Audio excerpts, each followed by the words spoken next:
ध्यान क्या है, इस छोटी सी घटना को समझें। चांग चिंग के संबंध में कहा जाता है वह बड़ा कवि था, बड़ा सौंदर्य पारखी था। कहते हैं चीन में उस जैसा सौंदर्य का दार्शनिक नहीं हुआ। उसने जैसे सौंदर्य शास्त्र पर, एस्थेटिक्स पर बहुमूल्य ग्रंथ लिखे किसी और ने नहीं लिखे। वो जैसे उन पुराने दिनों का क्रोशे था। 20 साल तक वो ग्रंथों में डूबा रहा, सौंदर्य क्या है इसकी तलाश करता रहा। एक रात, आधी रात, किताबों में डूबा डूबा उठा, पर्दा सरकाया, द्वार के बाहर झांका, पूरा चांद आकाश में था। चिनार के ऊंचे दरख्त जैसे ध्यानस्थ खड़े थे। मंद समीर बहती थी। उस समीर पर चढ़कर फूलों की गंध उसके नासापुटों तक आई। कोई एक पक्षी, जल पक्षी, जोर से चीखा और उस जल पक्षी की चीख में कुछ घटित हुआ, कुछ घट गया। चांग चिंग अपने आप से ही जैसे बोला, how mistaken I was, how mistaken I was, raise the screen and see the world. कैसी मैं भूल में भरा था, कितनी भूल में था मैं। पर्दा उठाओ और जगत को देखो। 20 साल किताबों में से उसे सौंदर्य का पता न चला। पर्दा हटाया और सौंदर्य सामने खड़ा था, साक्षात। तुम पूछते हो ध्यान क्या है? ध्यान है पर्दा हटाने की कला। और यह पर्दा बाहर नहीं है, यह पर्दा तुम्हारे भीतर पड़ा, तुम्हारे अंतस्थल पर पड़ा है। ध्यान है पर्दा हटाना। पर्दा बुना है विचारों से, विचार के ताने बानों से पर्दा बुना है। अच्छे विचार, बुरे विचार, इनके ताने बाने से पर्दा बुना है। जैसे जैसे तुम विचारों के पार झांकने लगो, या विचारों को ठहराने में सफल हो जाओ, या विचारों को हटाने में सफल हो जाओ, वैसे ही ध्यान घट जाएगा। निर्विचार दशा का नाम ध्यान है। ध्यान का अर्थ है ऐसी कोई संधि भीतर, जब तुम तो हो, जगत तो है, और दोनों के बीच में विचार का पर्दा नहीं। कभी सूरज को उगते देखकर, कभी पूरे चांद को देखकर, कभी इन शांत वृक्षों को देखकर, कभी गुलमोहर के फूलों पर ध्यान करते हुए। तुम हो, गुलमोहर है, सजा दुल्हन की तरह, और बीच में कोई विचार नहीं। इतना भी विचार नहीं कि यह गुलमोहर का वृक्ष है, इतना भी विचार नहीं कि फूल सुंदर हैं, इतना भी विचार नहीं। शब्द उठ ही नहीं रहे, अवाक, मौन, स्तब्ध तुम रह गए हो। उस घड़ी का नाम ध्यान है। पहले तो क्षण क्षण को होगा, कभी कभी होगा, और जब तुम चाहोगे तब ना होगा, जब होगा तब होगा।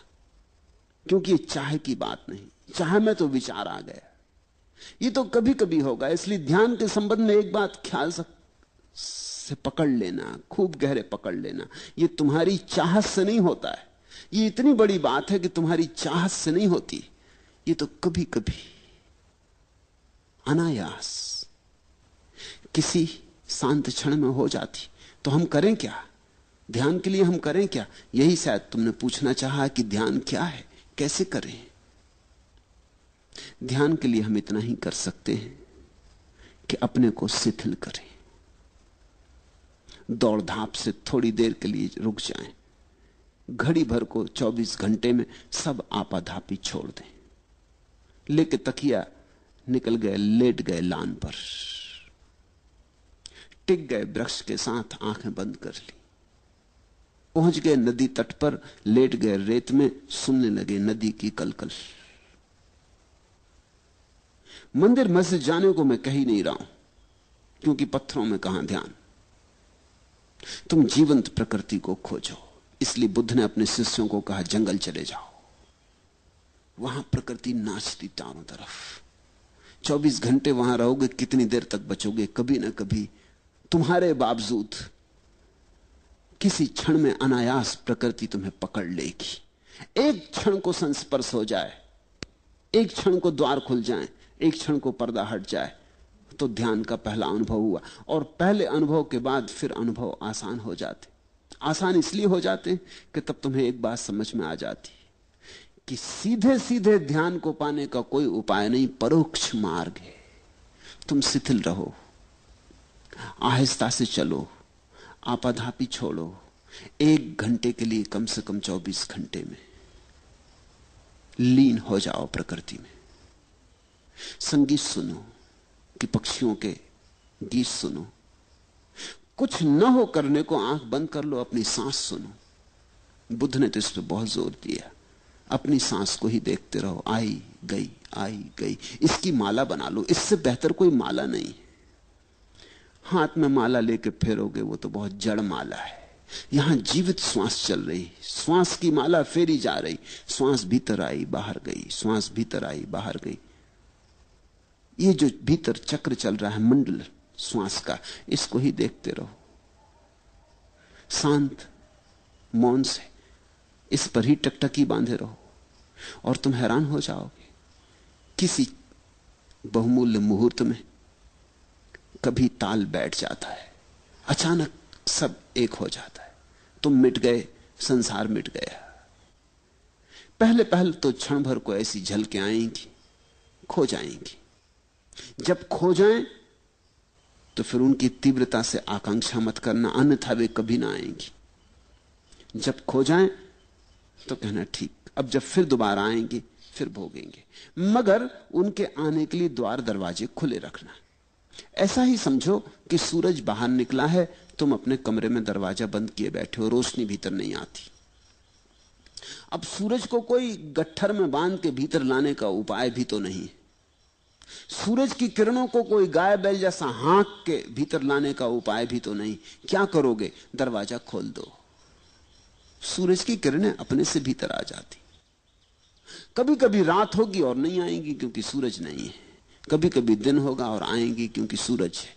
कभी कभी दिन भी होगा और बादल घिरे होंगे और नहीं आएंगी क्योंकि सूरज बादलों में ढका है। मगर कभी कभी मौके मिलेंगे जब दिन है, बादल भी नहीं है, सूरज प्रकट है, तो किरणें भीतर आएंगी।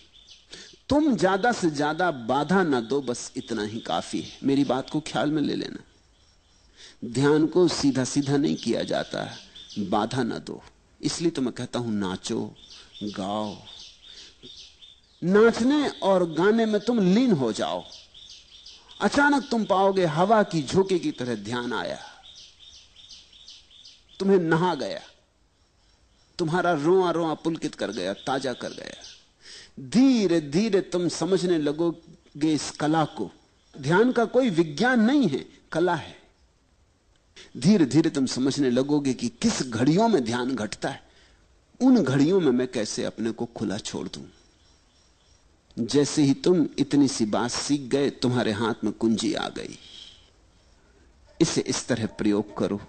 कभी रात नींद खुल गई है, बिस्तर पर पड़े हो, अनिद्रा के लिए परेशान मत हो।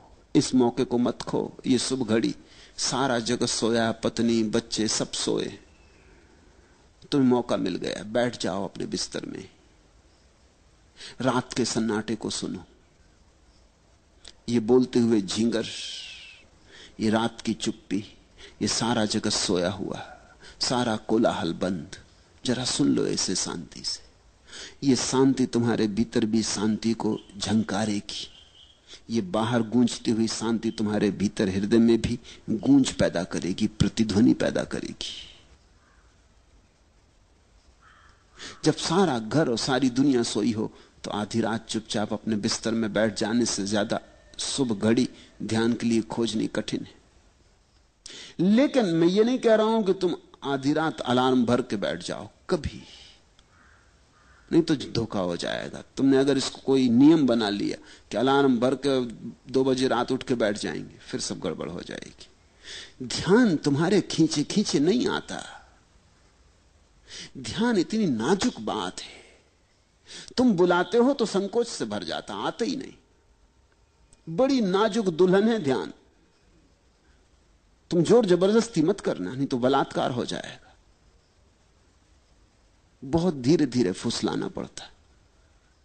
फुसलाने शब्द को याद रखना, ध्यान को फुसलाना पड़ता। फिर 24 घंटे में कभी भी हो सकता है, लेकिन ख्याल यही रखना कि फुसलाना है, आयोजन नहीं करना। नहीं तो लोग हैं कि रोज 5 बजे उठाए और बैठ गए ध्यान करने, जड़ की तरह, यंत्रवत, मशीन की तरह। नहीं, ऐसा ध्यान नहीं होता। हां, तुम ख्याल रखो, थोड़ा अपने हृदय का भी भाव रखो कि जब तुम्हारा हृदय बहता हो तब चूकना मत। तब 1000 काम हो तो छोड़ के एकांत में बैठ जाना। अपने स्नान गृह में भी बैठ गए जाके तो चलेगा,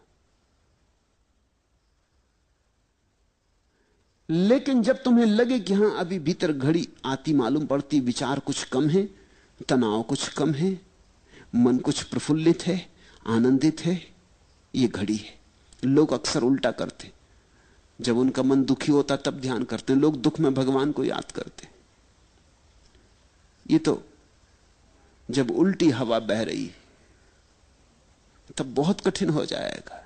सुख में याद करना। इसलिए मेरे सूत्र अनूठे हैं। मैं तुमसे कहता हूं, जब तुम्हारा मन बड़ा सुखी मालूम पड़े,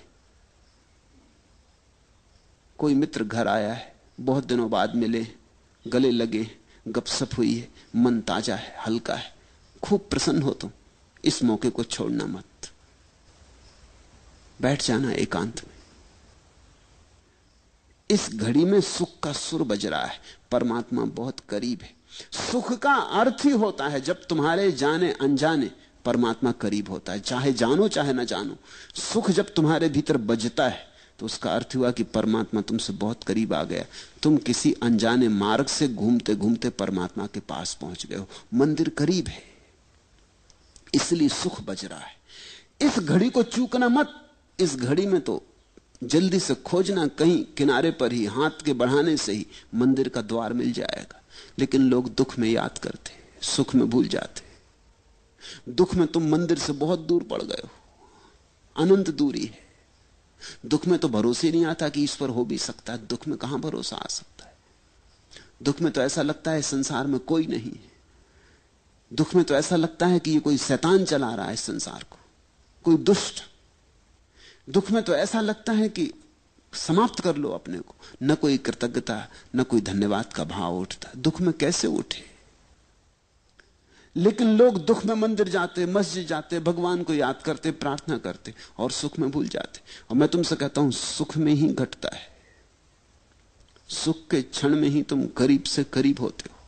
उस समय सरक जाना, उस समय लेट जाना जमीन पर, साष्टांग रख देना सिर भूमि पर, ठंडी गीली लान पर लेट जाना, आंख बंद कर लेना।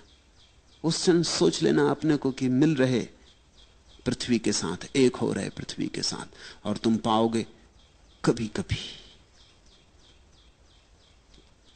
आ जाती लहर, तरंग की तरह तुम्हारे भीतर प्राणों में कुछ कब जाता, कोई नई बीन बजती। धीरे धीरे पहचान हो जाएगी और धीरे धीरे तुम्हें कला आ जाएगी। तुम धीरे धीरे पहचानने लगोगे कि कब इसके होने के क्षण होते, कैसी दशा होती तुम्हारी जब ये निकटता में घट जाती है बात, और कैसी दशा होती है तुम्हारी जब ये मुश्किल होती है बात। फिर तुम पहचान पे पड़ जाओगे। तुम्हारी आत्मविज्ञा, तुम्हारा प्रतिभिज्ञा, तुम्हारी पहचान धीरे धीरे साफ होने लगेगी। पहले तो अंधेरे में टटोलने जैसा है, मगर ध्यान घटता है। और कभी कभी तो उन लोगों को भी घटता है जिन्होंने ध्यान के संबंध में कुछ सोचा ही नहीं। अधार्मिकों को भी घटता है, क्योंकि ध्यान की कोई शर्त ही नहीं है। छोटे बच्चों को घट जाता है, छोटे बच्चों को ज्यादा घट जाता है जब बजाय बड़ों के। तितली के पीछे भाग रहा बच्चा, सुबह का सूरज निकला, भागा जा रहा तितली के पीछे, सब भूल जाता है, तितली ही सब हो गई, उसे याद ही नहीं रहती, खुद भी तितली जैसा उड़ा जा रहा। उस घड़ी ध्यान की झलक मिल जाती। लोग जीवन भर याद करते हैं कि बचपन में बड़ा सुख था। किस सुख की याद है ये? क्या तुम सोचते हो बचपन में तुम्हारे पास बहुत धन था? नहीं था, जरा भी नहीं था। 2-2 पैसे के लिए रोना पड़ता था, 1-1 पैसे के लिए बाप और मां के मोहताज होना पड़ता था। धन तो नहीं था। कोई बड़ा पद था? कहां से होता पद? सब तरह की झंझटें थी। स्कूल कारागृह था, जहां रोज रोज बांध के भेज दिए जाते थे, जहां बैठे बैठे सिवाय परेशान होते थे, कुछ समझ में ना पड़ता था, और हर कोई दबा देता था, बल भी नहीं था, हर एक छाती पे सवार था। तो बचपन में सुख कैसा था? न धन था, न पद था, न प्रतिष्ठा थी, न कोई सम्मान देता था। सुख हो कैसे सकता था? सुख कुछ और था। तितलियों के पीछे भागने में ध्यान की किरण उतर आई थी, सागर के किनारे शंख सीप बीनने में परम आनंद का क्षण उतरा था। कंकड़ पत्थर बीन लाए थे और समझे थे कि हीरे ले आए, और किस चाल से मस्त होकर आए थे। कुछ भी न था हाथ में, लेकिन कुछ ध्यान की सुविधा थी। मेरे देखे बचपन में ध्यान के अतिरिक्त तो और कोई सुख नहीं है। तुम भूल गए हो, तुम्हें इतनी भर याद रही कि बड़ा सुख था। अगर तुमसे कोई पूछे कि बताओ क्या क्या सुख था, तो तुम मुश्किल में पड़ोगे। और ध्यान की तो तुम्हें याद ही नहीं, ध्यान शब्द ही अपरिचित हो गया है। बच्चे को ऐसा पता भी नहीं था कि यह ध्यान है, पर पता होने से क्या होता है? तुम्हें पता हो कि सोना है या नहीं, इससे क्या होता है? सोना सोना है। जैसे जैसे तुम बड़े होते गए, वैसे वैसे ध्यान छूटता गया, क्योंकि तुम विचारों में ज्यादा पढ़ते गए। विचार का शिक्षण दिया गया है, स्कूल, कॉलेज, यूनिवर्सिटी सब विचार सिखाते। अभी तक मनुष्य जाति का ऐसा अभागापन है कि कोई विश्वविद्यालय ध्यान नहीं सिखाता। विचार, धीरे धीरे तुम विचार से भरते गए, चिंताएं चिंताएं। तुम चूक ही गए वो छोटे छोटे क्षण जब पर्दा हट जाता था, अपने से हट जाता था। तुमने देखा बच्चे कैसे प्रमुदित मालूम होते हैं, छोटे छोटे बच्चे जिनके पास कुछ भी नहीं है, कोई कारण नहीं प्रसन्न होने का, अकारण प्रसन्न है। वो अकारण प्रसन्नता ध्यान है। देखा एक छोटा बच्चा अपने झूले में पड़ा है, कुछ नहीं चूसने को अंगूठा चूस रहा है, और कैसा प्रसन्न मालूम होता है। ऐसा प्रसन्न मालूम होता है कि सिकंदर भी ना रहा होगा प्रसन्न, अकबर और अशोक भी ना रहे होंगे ऐसे प्रसन्न, बड़े से बड़े साम्राज्य के मालिक ऐसे प्रसन्न ना रहे होंगे। इसके पास कुछ भी नहीं, या तो अपने हाथ का या पैर का अंगूठा डाले चूस रहा, लेकिन कुछ घट रहा है। अभी पर्दा खुला ही है, अभी विचार उठते ही नहीं, अभी भीतर की वीण बज रही है। यहूदियों में एक कथा है कि जब कोई बच्चा पैदा होता है तो देवता आते और उस बच्चे के सिर पे हाथ फेरते, ताकि वो भूल जाए उस सुख को, जो सुख परमात्मा के घर उसने जाना था। नहीं तो जिंदगी बड़ी कठिन हो जाएगी। दयावश ऐसा करते हैं, नहीं तो जिंदगी बड़ी कठिन हो जाएगी। अगर वो सुख याद रहे तो बड़ी कठिन हो जाएगी तुलना में। तुम फिर कुछ भी करो व्यर्थ मालूम पड़ेगा। धन कमाओ, पद कमाओ, सुंदर से सुंदर पत्नी और पति ले आओ, अच्छे से अच्छे बच्चे हो, बड़ा मकान हो, कार हो, कुछ भी सान न मालूम पड़ेगा अगर वो सुख याद रहे। तो यहूदी कथा कहती है कि एक देवता उतरता करुणावश और हर बच्चे के माथे पे सिर हाथ फेर देता है। उस हाथ के फेरते ही पर्दा बंद हो जाता, उसे भूल जाता परमात्मा, सुख भूल गया। फिर ये जीवन के दुखों में ही सोचने लगता है सुख होगा। उस पर्दे से खोलना है जो देवताओं ने बंद कर दिया। मुझे तो नहीं लगता कि कोई देवता बंद करते, देवता ऐसी मूढ़ता नहीं कर सकते, लेकिन समाज बंद कर देता है। शायद कहानी उसी की सूचना दे रही। मां बाप, परिवार, समाज, स्कूल बंद कर देते हैं, पर्दे को डाल देते, ऐसा डाल देते हैं कि तुम भूल ही जाते हो कि यहां द्वार है, तुम समझने लगते दीवार है। ध्यान का अर्थ है इस पर्दे को हटाना और इसे अनायास होने दो, इसे कभी कभी तुम्हें पकड़ लेने दो। और जब तुम्हें यह तरंग पकड़े तो लाख काम छोड़ के बैठ जाना, क्योंकि इससे बहुमूल्य कोई और काम ही नहीं। रात हो कि दिन, सुबह हो कि सांझ, फिर मत देखना। कुछ चूकोगे नहीं तुम, कुछ खोएगा नहीं। और अपूर्व होगी तुम्हारी संपदा फिर। और ये संपदा तुम्हारे भीतर पड़ी है, बस पर्दा हटाने की बात है। ध्यान क्या है? ध्यान भीतर पड़े पर्दे को हटाना है।